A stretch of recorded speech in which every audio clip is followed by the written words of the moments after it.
Welcome to a new episode of the Unicorn Bakery. My name is Fabian, and today we will have a look at Sequoia's recipe for success. We're at Start Summit, so thanks for offering us a booth to record. Sequoia is probably the most renowned venture capitalist in the world. I think I could say needs no introduction. And Sequoia partner and today's guest, George Robson, joined 3.5 years ago, I guess, if I researched correctly. Most of the day. After building the subscription product for Revolut.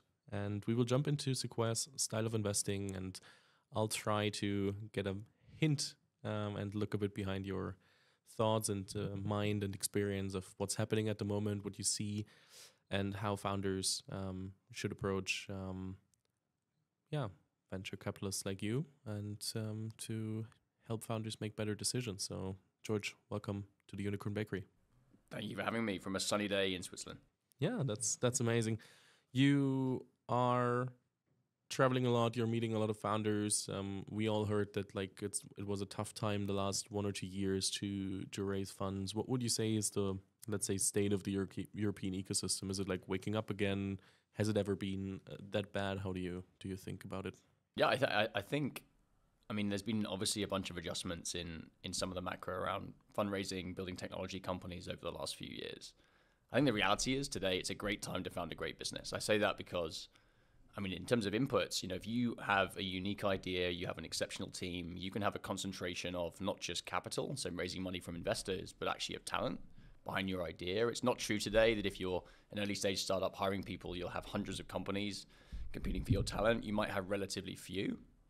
I think that's one point. But I think the second point that's more important, there's a moment in time today where you can start to use new technologies, and it's not just sort of machine learning AI, but it's things like computer vision, industrial automation, robotics, things like this, to attack problems that are now measured in percentage of GDP terms. And I think we're seeing Europe being very well positioned because we've had an incredible history going back decades in some of the largest industrial companies in the world.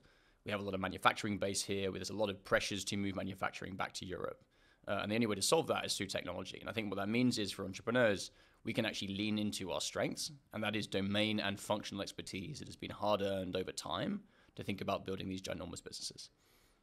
So it's a good time to build businesses, to pick huge problems. And I think, do you think hardware is coming back as well? I think hardware is already back. And I think we see it in a whole mix of different end industries. I think there's a few reasons for that. I think one, as I say, we've had these sort of tectonic shifts in some of the enabling technologies, the level of precision, the level of sort of embedded intelligence in different foundational models. I mean, it started, of course, in generative AI, but it's moving into physics models, use of spatial data, real world simulations, things like this. And that unlocks huge opportunities in robotics when you combine it with things like computer vision, which is just so performant today. I think what is really interesting is actually companies are going after relatively what might be seen as kind of niche slices, but really they're core technologies. Like we have a company in Munich called Robco that focuses on basically automating CNC machine operators, where the insight is the average age of a CNC machine operator is 58, 60 years old. It takes too long to train a new one, but CNC machines are going nowhere. It's a market that hides in plain sight. And I think there are so many examples of things like that exist across robotics manufacturing, as I said, but also kind of medical devices, mobility, all these different areas. And founders here are uniquely positioned to go after those problems.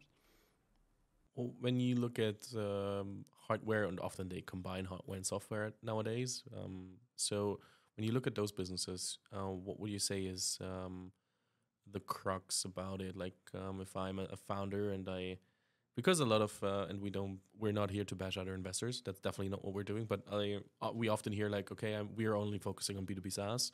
So how do I go out and like convince somebody that what I'm building, like hardware and software as a mix, is like what somebody else needs? So how do you look at such businesses? Yeah, I would encourage founders who are building companies like that, whether it's in hardware specifically or kind of broader deep tech, remembering that probably means there's going to be a longer gestation period, i.e. a period where you're developing the technology, genuinely doing R&D in some cases to understand whether you can make delivering that service using this piece of technology economically viable. That's okay. So you generally come into that, you don't just turn up and decide to found a robotics company. It's probably somewhere where you built domain expertise over a few years, some of it applied, some of it in research, and don't shy away from telling those stories. And I say that because many of these fantastic people, that might come from academia or come from kind of industrial experience, and they're surrounded by people that they perceive as similar to themselves every day. So they forget to tell those stories when they go and speak to new investors, new hires as they're building the company. So tell the story properly. I think too, when you think about your fundraising strategy, remembering you might have this longer period leading into kind of first revenue and first sales, you should really think about the business obviously as being milestone driven. You will have these different points where you are kind of structurally de-risking the business or the technology. Those will be step change moments. And you're telling the story about what it takes to build this first MVP of this piece of hardware, whatever it is, articulate kind of how long will that take? What are the points of validation that we will hit along that way? How does that help us de-risk different components? And it might be performance, it might be cost, it might be like the ability to manufacture the same thing but with different supply chain components that are locally sourced, so there's more redundancy built into that. And what you're doing is you're building this picture, this kind of jigsaw over time of how do we go from this idea we have today to something we can sell in market that is better, cheaper, faster, more performant, whatever the dimensions are that matter for your particular technology. And you're articulating it in terms of those milestones, and you're kind of fundraising in many ways against those milestones. And the reason that matters, just to close it out, the risk when you develop some of these companies, if you don't have that structure and that discipline, is you end up trapped between milestones in some ways, but when you next need to go out to fundraise, i.e. you're saying to someone, hey, please take a leap of faith on this next big validation for what we're trying to build. But it's our job as Sequoia and as your partner to really help you frame a little bit that story and the allocation of R&D and the allocation of spend to make sure it's as smooth as possible. Hardware products and other companies as well have, like, we see it more and more, like huge cash needs. So they need to fundraise until they can build a product. We can see this with like companies like Mistral that then needed 100 million seed round. Then others that like building LLMs and other companies as well that are not hardware heavy. But if I'm a cash heavy business, no matter if I needed to develop my product or scaling is, let's put scaling on the side, but like really for developing my product, what does the partner look like that I'm looking for in an investor? Am I going for a fund that can do my seed round and my Series A? Am I going for like a specific fund? Like how do I, because a question that I often get from founders who have a bit more cash heavy businesses, they're like, yeah, I'm thinking about talking to these multi-stage funds, but at the same time, I'm not sure if that makes sense to do it, because then what happens if they don't want to do my next round and I'm already pretty much dead, I think. So who do I talk to? So to stick with the hardware point and then to move on onto the second component there. So, your job as a founder in terms of the fundraising process is to help you put the best team on the field, right? A group of people, individuals, funds, etc., that you believe will maximize the probabilities of success of your company. And there are many different flavors to that, to state the obvious. But I think the most important ingredient there is to think about fundraising as kind of the output, right? The inputs are obviously the idea you have, the market you're going after, the market timing, and the people you have around you in the core team, but obviously on the cap table. And that can be VCs, it can also be great angels, other partners to support you in getting there. So I would really start with that filter first. Are you thinking about people that have unique insights as partners, either to help with kind of company building strategy, hiring for people with unique skill sets to help you increase non-linear changes in the probability of success, distribution, which might be a combination of kind of customer introductions, partnerships, relationships, but it might also just be strategy from having seen companies that have a similar go-to-market motion in some way to understand how to navigate that. I would sort of lean on that expertise and prioritize that expertise first.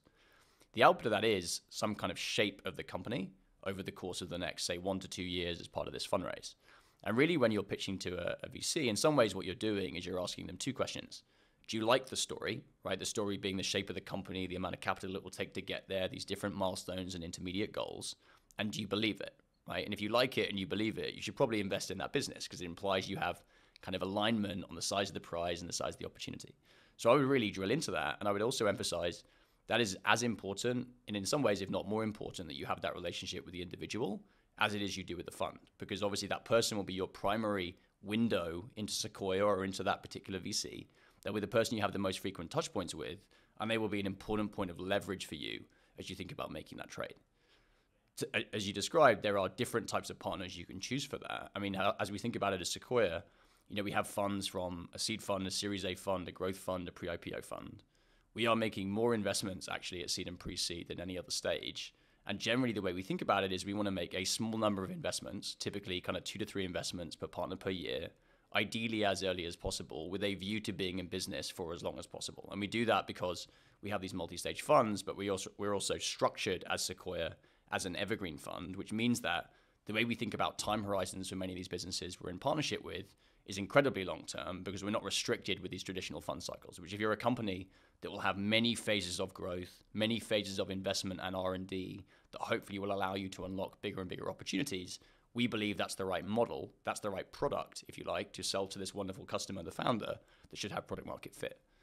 The kind of companies we want to be in business with, to make that fully maximized, is obviously companies that will work on problems that will matter over 20, 25 years, right? If everything goes right. There's a level of scale that's implied in that, a level of ambition. I think, in my personal instance, the kind of people I like to work with, a level of intensity that it takes for you to keep pushing over that amount of time frame. If you have that level of philosophical alignment, we think we're a good candidate. Let me ask a bit more bluntly. Do you think there's a signaling risk if I raise a seed from Sequoia and you're not participating or like doing the A? So the evidence, the kind of data shows no. If we partner with a company at seed or pre-seed, the probability they raise a great Series A is meaningfully higher than the average you see in the market. On average, they raise it at a higher valuation.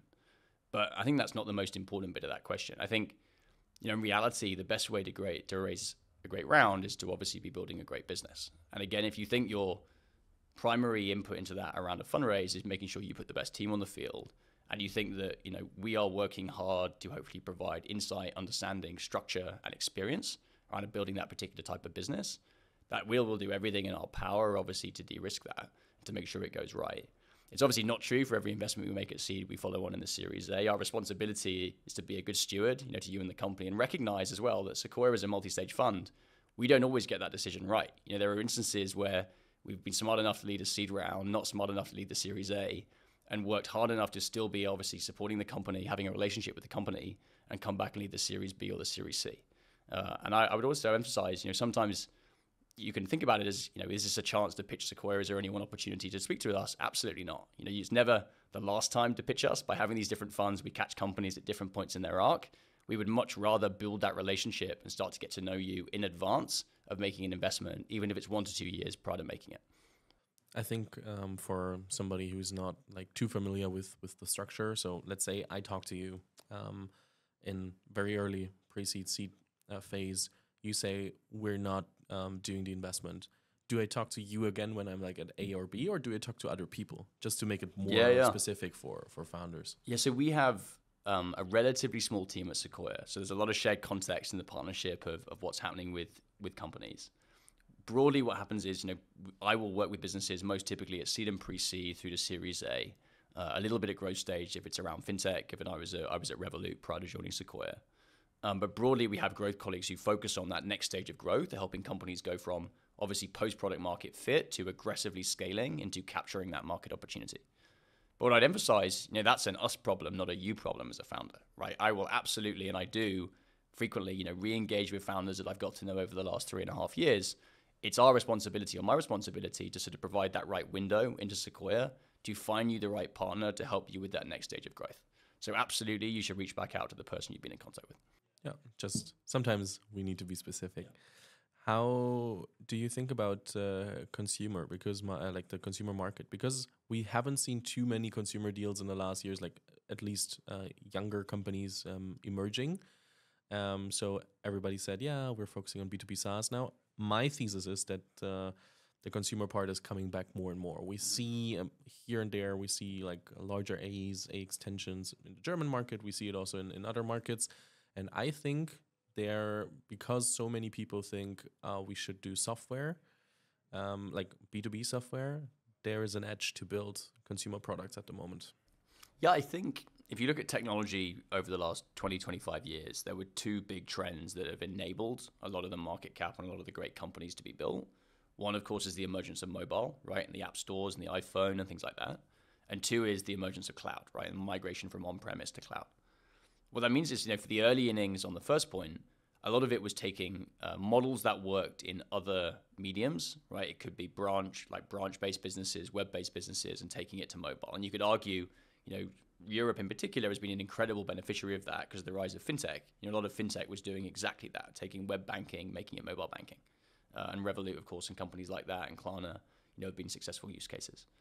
I think what is interesting is some of those markets have become more saturated. It doesn't mean consumer is over. There are actually two big drivers at the moment we see that are enabling change. One is that cohorts of those customers that signed up to some of those early products are just older and more mature. Their needs have changed, right? Their lifestyles have changed. They have more money.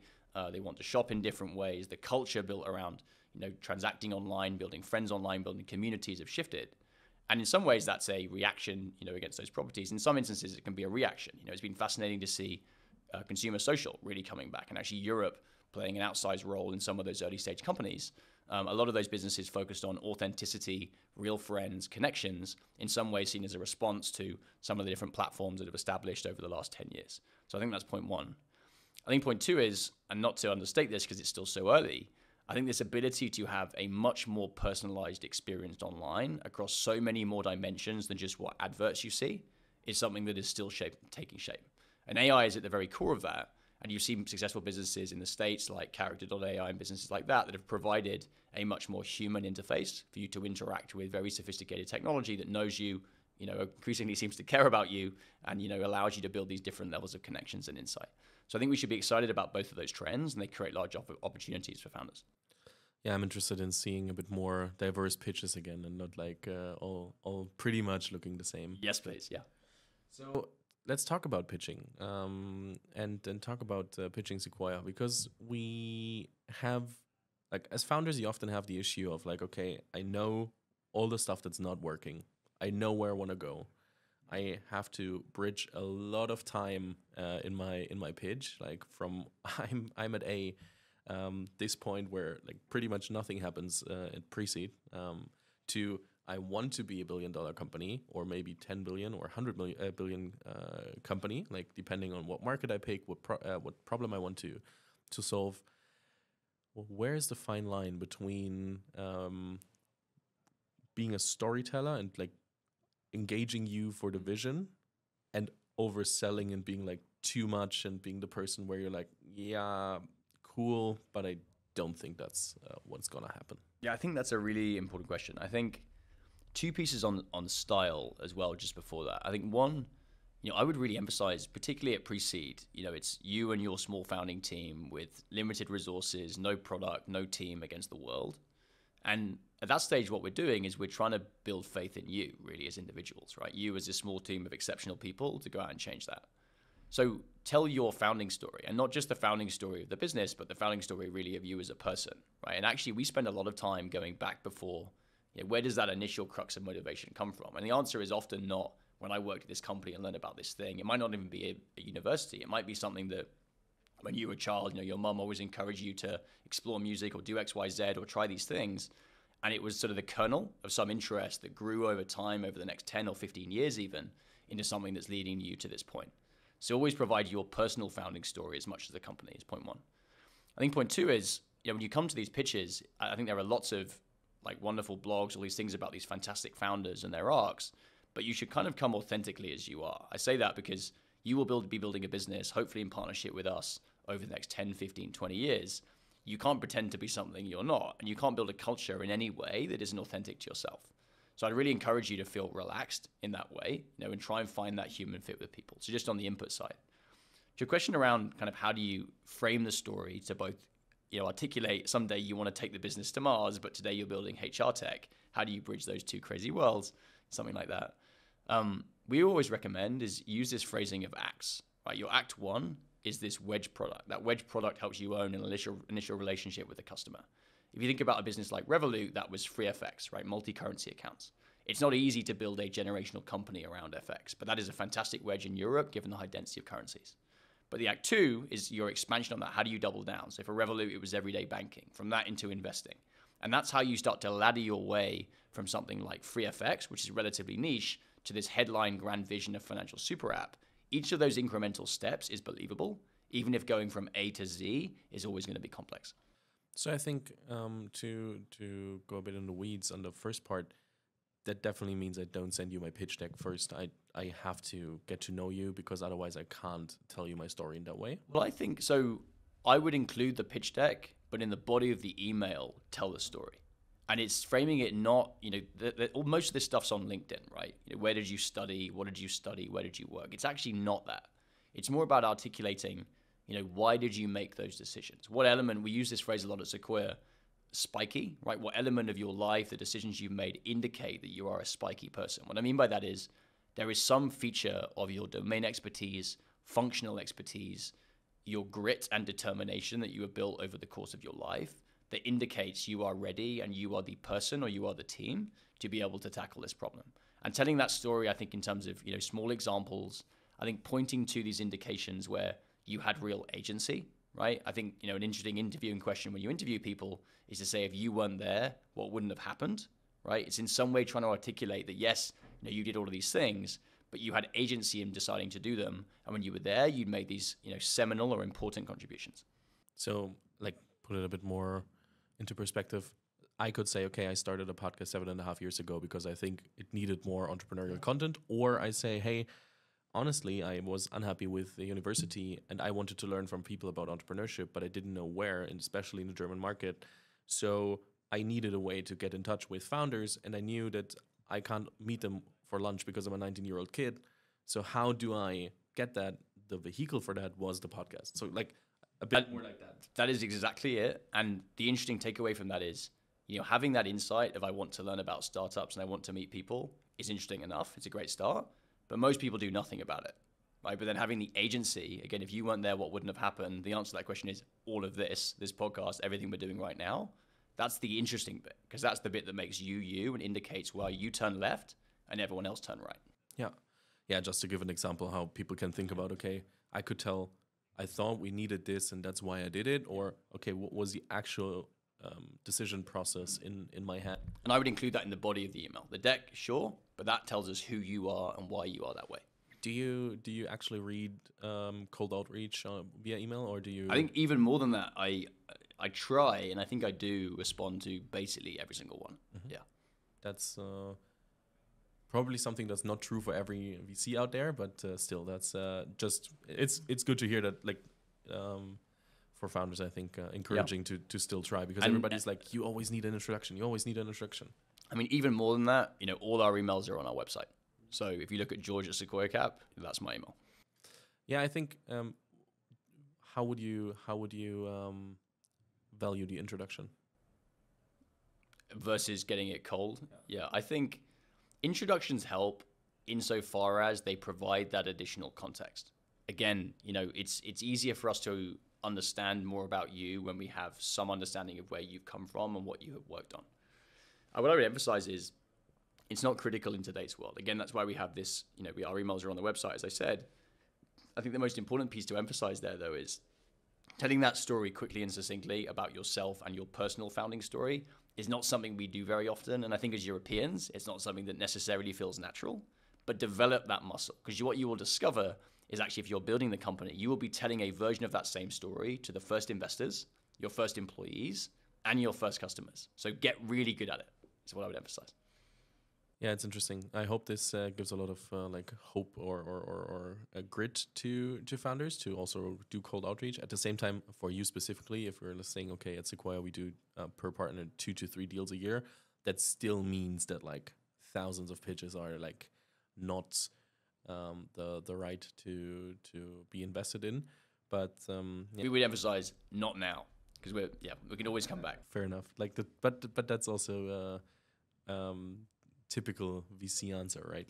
With every fund that I'm talking to, or with every founder, they're most of the funds that are let's say I'm at pre-seed and they can also do seed. They're yeah, this, and they often, and I'm not saying that you're doing it the same way, but often are putting up it's not yet there where we want it to be, but not being precise about what they don't like or why it might not work. Or even if they would say, hey, we will never invest in this business, they will let a foot in the door, and instead of saying, hey, because of course it can pivot, it can change, and then maybe it might be the right thing at the next stage, but it's very unsatisfying for a lot of founders. Do you know what I would say on that? Firstly, I think it's something that I personally try and spend a lot of time on, specifically around passing.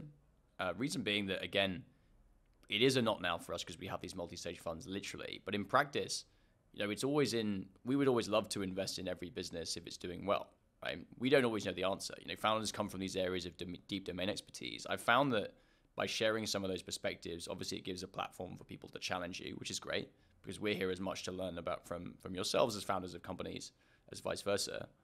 I think the other piece I would emphasize is it's on founders as well. If you feel you're not getting clarity there, just to ask and try and create the space where a VC might not feel comfortable always giving that direct feedback. If you say, hey, what is the 1, 2, or 3 things that you would need to see to change your mind? Maybe that's the easier way to trying to get to the same level of clarity of what is the metric that didn't meet the bar, what is the attribute of the market, what is the validation around a particular distribution strategy, whatever it is, you just try and get some indication by asking that question in that way.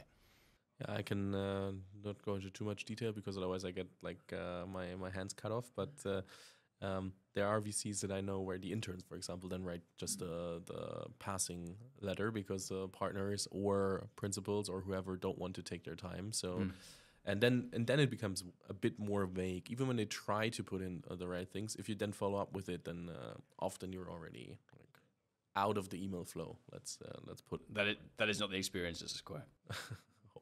I haven't tried it, but I'll trust you there. So when we talk about the different, I think the earliest part to get in touch with Sequoia is ARC. I think it's basically a 7-week program that you're doing once a year in Europe and twice a year in the US. Yeah, so it started back in kind of 2018, 2019. We used to run a program that was called Preamp at the time that was effectively post-investment, a way to kind of onboard founders into the Sequoia community. So it was meeting other founders at a similar stage, talking about some of the early company building ideas that we felt would matter over the first 18 months of building the business. And ARC is really the evolution of that, and in some ways giving it a name and giving it a website. And I think that really the way it sits today, so we do 2 cohorts a year. They are a joint cohort across US and Europe. We like that because it's obviously a great way to meet founders across a wider pool of experiences, backgrounds, perspectives, and industries. And we're running it as a relatively small cohort, typically kind of 10 to 15 companies, many of those businesses just starting out at pre-seed, as you say. And really the goal of the program, introduce you to similar founders at a similar stage, recognizing that early stage company building can be a lonely experience if you don't have that village of people around you to support you. Really targeting the set of company building and ideas, and I use that word, it's more than just thinking about finding product market fit, doing customer research, validation of your idea. It's also thinking about how do you set up your culture, and is that culture going to be high performing, and how does that get replicated into how you think about your hiring strategy and some of the mechanics of how to actually go out and build kind of a scalable hiring process, recognizing that we have many great smart founders who have not necessarily done that previously. How to think about kind of fundraising strategy within that. So it's a little bit broader than just early product market fit work, because the goal is to really target many of the different ideas and concepts that will matter over the first 18 to 24 months of the business. And the goal of the program, if we do something right, is to hopefully help you get to a level of clarity on some of those most important questions as early as possible. So for everybody listening, I can just go on the website, apply, and then hopefully I'm one of the 10 to 15 companies. Exactly. Yeah. There are open applications for it. Absolutely. Again, as a way of trying to open up, people who feel comfortable approaching Sequoia.